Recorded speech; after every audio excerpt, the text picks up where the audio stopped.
I will introduce the subject by delineating my points of departure in terms of laying out a few alternative trajectories of both European integration and German foreign policy. I will do so in sketching both a pessimistic and an optimistic scenario based on which my subsequent analysis of German foreign policy, how it fits in, actually might evolve. I will then pay most of my time tonight on how, in my view at least, German foreign policy has evolved since unification and how that relates to European integration, the European Union.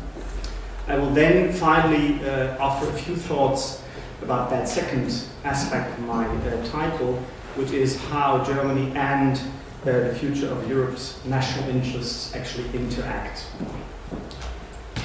Points of departures. If you look at the trajectory of European integration, I guess most of us would have assumed a year, 2 years ago, in an optimistic fashion, that the European Union is a fixed parameter of developments on the European continent, that it is here to stay, and that it will become a closer, one might say, union-like political actor. In that optimistic scenario trajectory of European integration, member states would remain strong, but foreign and security policy, as well as economic and fiscal policy, would ever more become a matter of joint action. The analogy here is with federal systems. That is somewhat like, say, a federal Republic of Germany or a federation. Austria, in many ways, is not dissimilar here, would provide some kind of a model upon which the European trajectory would be sketched. However, I want to emphasize that in this optimistic scenario, the primary force for integration is external and internal pressures, not supranational idealism. Moreover, even if the European Union were to stay a second-rate military power, and I guess there is quite a lot of consensus on that matter, the European Union will still remain influential globally in economic, fiscal, and political terms. The big members do remain strong. They might even become more influential, especially compared to smaller ones, but they will continue to depend on that in terms of actually wielding influence both internally as well as globally. Since the euro crisis, there is of course also a less benevolent scenario, which might come in two variants. I guess by now it is common sense that the euro crisis has shattered long-held assumptions. For the first time, a breakup of the European Union, that is real disintegration, is in the realm of the possible. And you might say there might be two kinds of bad case scenarios here. Less benevolent is the EU reverts to a so-called concentric circles, hardcore plus weaker rings model, in which the mainly northern, some like Schäuble and Lamas in the mid-90s, as the Carolinian members who try to secure the integrationist legacy of the European integration model, and they will also try to rescue as much of the original mission as possible. The worst case scenario sketches a chaotic disintegration with what I would call national interest strategies defensively trying to secure as much of the core of the nation states as possible. If you do look into the papers these days, the op-ed pages, you do see that some of these scenarios do pop up sometimes. We'll see how things turn out. Now, how does Germany fit in here in terms of how it relates to the past and the future of European integration? I guess it's fairly common sense that Germany has been a crucial member and core driver of the European integration project at the core ever since the inception, especially of course with France and the Benelux states. That is in no small part, of course, part of the rogue state legacy, if I want to put it that way, because that kind of heritage or legacy of German history made it necessary to actually look out for the European partners for being readmitted to the international community of states. Today, I would argue that there is a reversal of roles. The future of the EU hinges on German decisions as never before, and that relates to both the pessimistic and the optimistic scenarios. So this is the framework, you might say, from which I want to start tonight in order to talk about some of the thoughts on German foreign policy change during the last 10 to 20 years, as well as how that interacts with and affects European integration.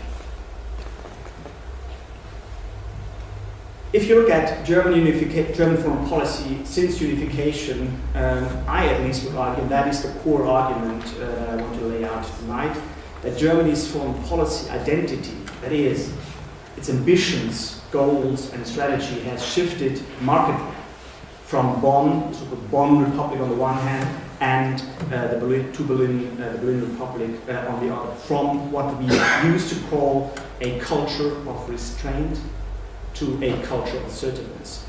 Kultur der Zurückhaltung, that's the German version, which is often mentioned if you look into histories of German foreign policy during the old Federal Republic. This is an argument which contrasts with some of my German colleagues, and I'm not claiming here that I'm in the mainstream analysis as far as German foreign policy is concerned. Some of my German colleagues, such as Hans Maul, for instance, do argue that there is a continuity of what he calls Germany's role as a civilian power. I do believe that this is a misnomer in many senses because it accentuates a difference to others, such as, for instance, France and Britain, which presumably are not civilian power-like, at least as far as its comparison to Germany is concerned. I would argue that part of the normalization actually means that Germany is becoming ever more like France and Britain in terms of how it acts in the international realm. If you contrast the Bonn Republic main characteristics with the Berlin Republic, essentially, at least that's what, as far as the first three dimensions that I'm laying out here are concerned, this is fairly common sense. There was an anti-militarist tradition, very basic and fundamental for the old Federal Republic. There was what many call instinctive multilateralism, not going it alone, always trying to embed oneself internationally in multilateral institutions. This culture of restraint, not to be seen to be leading out front, and of course also what many call a thorough Europeanization of Germany's foreign policy identity. Westbindung plus Ostverbindung, this German phrase which I used here, was meant to signal that on the one hand there was close cooperation with the Western partners, integration in the West within NATO and EU context, and there were Ostverbindung, cooperation increasingly since the early 70s with Germany's Eastern partners. If you want to contrast that with the Berlin Republic in a very sketchy fashion, you might say, you see a certain switch from this anti-militarist tradition to what many in Germany nowadays call the role of a normal ally within the NATO context, a normal player also within the European Union context. While you had instinctive multilateralism in the past, I at least would claim that we see a lot of assertiveness still in a multilateralist framework, but it is Germany being more often out in front in an assertive leadership role, less so in the mode of culture of restraint as the Bonn Republic used to be. Also, if you recall Chancellor Schröder's foreign policy discourse and rhetoric, the self-confident, die selbstbewusste Mittelmacht, middle power, was a crucial denominator of how Germany wanted to position itself in a new form, especially after the change of government from Helmut Kohl to the first red-green coalition, as we used to call it.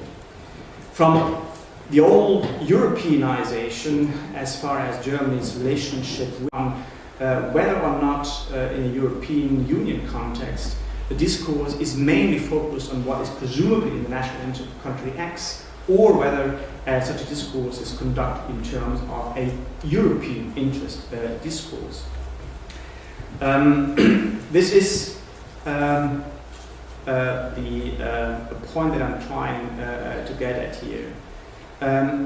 One, and that is, you might say, a fairly strong normative kind of argument that I'm laying out here. One, but only one, solution to the current crisis of the EU lies in transforming Europe's discourse about somehow reconciling 27 national interests into a single discourse about European interests. And the point here is that this is a crucial switch, because, to put it in, you might say, more academic terms, the justificatory point of reference is changing. Just imagine, if Austrians, Germans, Frenchmen were forbidden to talk in terms of national interests and would instead have to talk in terms of European interests, it is fairly clear that certain things are no longer sayable.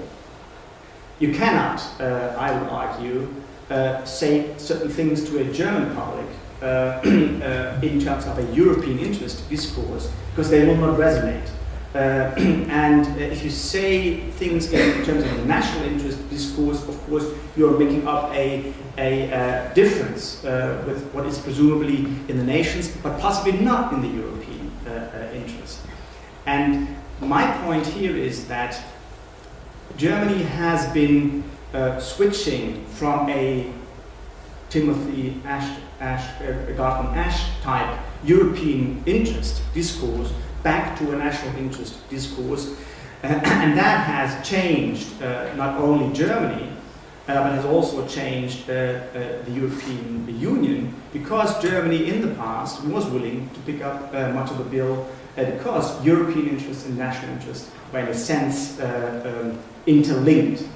Some say even identical. There are some quotes from Brandt, Genscher, and others from the 80s where they were essentially saying there is no difference between European and German interests. Conclusions, and then I'm done. The transformation of German foreign policy has changed Germany and Europe. And I can probably give some more examples in the discussion if that is of interest here. If Germany normalizes fully in the sense that I laid out, that is, if it becomes fixated on what presumably lies in the national interest, different from non-national interests, this will spell more trouble for Europe. This is not, however, a foregone conclusion, because crisis times often mobilize collective creativity, and if one only looks at how Merkel, her government, and the German public and elites have reacted to the euro crisis since, say, the early month of 2010, you already see a certain learning process, also in terms of a switch in terms of foreign policy discourse, back from the national interest discourse to the old, you might say, the old line from Kohl, Genscher, and others, that German and European interests are actually coinciding. The future is not open in an unlimited way, but there is still a lot of room for choice. In this new European future, Germany's choices will count ever more. I hope that I have substantiated that kind of a case in my talk. Thank you for your attention.